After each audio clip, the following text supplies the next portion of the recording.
নমস্কার বন্ধুরা, সবাইকে আমার চ্যানেলে অনেক অনেক স্বাগতম। দেখো, আজকে আমি একটা বেবি জামা বানাবো। এটা 2.5 বছরের বাচ্চার জন্য আমি জামাটি তৈরি করব। তো দেখো, কাপড়টিকে আমি প্রথমে ভালো করে মেলে নিচ্ছি। এখানে আমি দেখো 2 ভাঁজ করে নিচ্ছি। প্রথমে খুব ভালো করে কিন্তু সমান করে নিতে হবে। দেখো, এখানে কিন্তু কাপড়টি আমার 4 ভাঁজ করা রয়েছে। তোমরা খুব ভালো করে খেয়াল করলে দেখতে পাবে। দেখো, 4 ভাঁজ করে নিয়েছি সমান করে। এরপর দেখো, এখানে আমি গলার চওড়াটা দিয়েছি 1.5 ইঞ্চি এবং গলার লম্বাটা আমি এখানে 3 ইঞ্চি নিয়ে নিচ্ছি।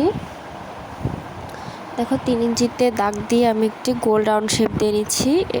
যেহেতু আমি গোল গলা তৈরি করব, সেজন্য গোল রাউন্ড শেপ দিয়ে নিলাম।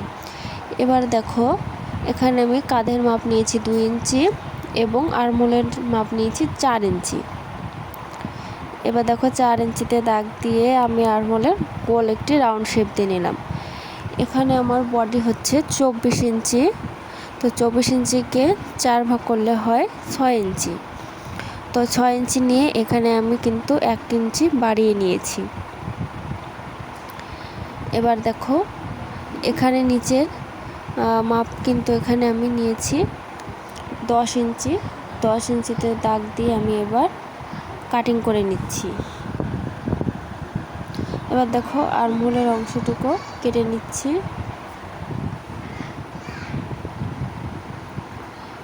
এবার দেখো, দুটি পার্ট কিন্তু আমি আলাদা করে নেব, কারণ আমি সামনের গলাটা বড় দেবো এবং পিছনের গলাটা ছোট দেব। পিছনে আমি চেন লাগাবো, সেজন্য আমি গলাটা একটু ছোট দেব। দেখো, এবার আমি সামনের গলাটি কাটিং করে নিচ্ছি। কাটিং হয়ে গেছে। দেখো, এবার মেলিয়ে দেখাচ্ছি। এই হচ্ছে গোল গলা। এবার দেখো, পিছনের গলাটি আমি কাটিং করব। ঠিক একইভাবে আমি গলা চওড়াটা 2 ইঞ্চি নেব। এখানে নিয়ে এখানে নিচের লম্বাটাও কিন্তু আমি 2 ইঞ্চি নেব। 2 ইঞ্চিতে মার্জিন দিয়ে এবার আমি গোল রাউন্ড শেপ দিয়ে নিলাম। দেখো, এবার কাটিং করে নিচ্ছি। কাটিংটি হয়ে গেল।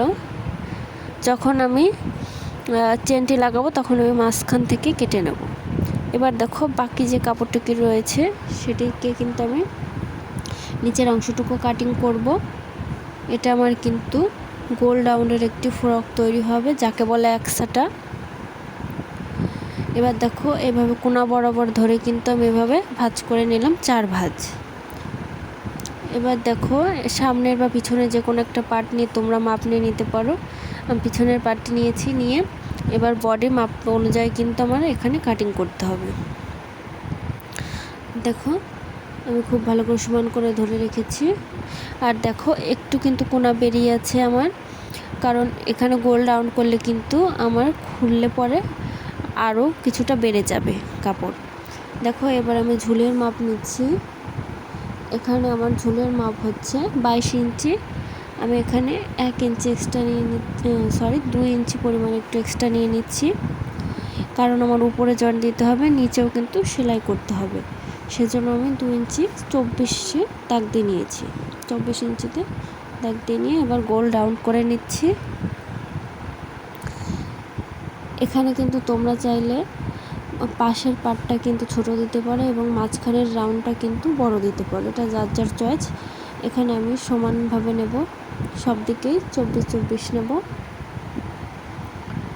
দেখো, এবার কাটিং করে নিচ্ছি। কাটিংটা আমার হয়ে গেছে।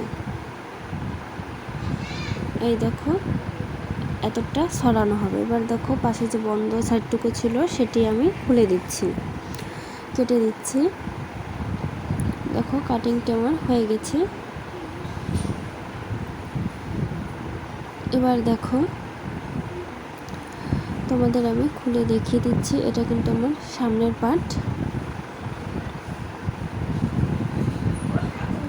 আমি সামনে একটু ডিজাইন করব এক কালারের কাপড় দিয়ে।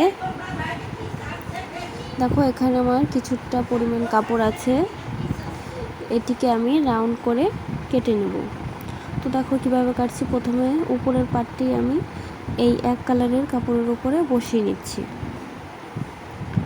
দেখো সেম একই রকম কিন্তু লম্বাই হবে। আমি সামনে একটু কোটি মতো দিতে চাচ্ছি, তো প্রথমে কিন্তু আমি মেপে নিচ্ছি কোন দিক দিয়ে দিলে ভালো হয়। তো দেখো এভাবে আমি গোল রাউন্ড করে কেটে নেব, সেটাই দেখানোর চেষ্টা করছি। এবার দেখো একই মাপের, তো দেখো এভাবে আমি দাগ দিয়ে নিচ্ছি।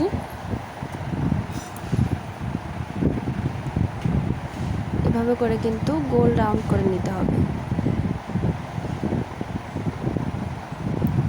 এবার আমি কাটিং করে নেব।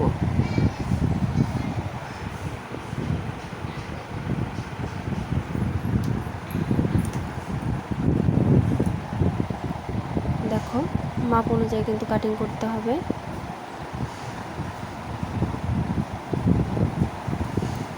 কাটিংটি হয়ে গেছে। এবার দেখো আমি তোমাদের বসিয়ে দেখাচ্ছি ডিজাইনটা ঠিক কীরকম হবে। এটা কিন্তু এইভাবে সেটিং করব। তোমরা অবশ্যই কিন্তু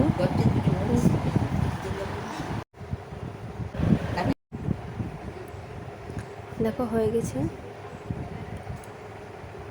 আর তোমরা অবশ্যই কিন্তু আমার চ্যানেলটিকে সাবস্ক্রাইব করবে। যারা অবশ্যই নতুন আছো তারা কিন্তু চ্যানেলটিকে সাবস্ক্রাইব করে আমার পাশে থাকবে। আর দেখো এই ভিডিওটি যদি অবশ্যই পেতে চাও তাহলে আমার পেজটিকে অবশ্যই সাবস্ক্রাইব করে রাখবে, এতে করে সবার আগে ভিডিও পাবে তোমরা।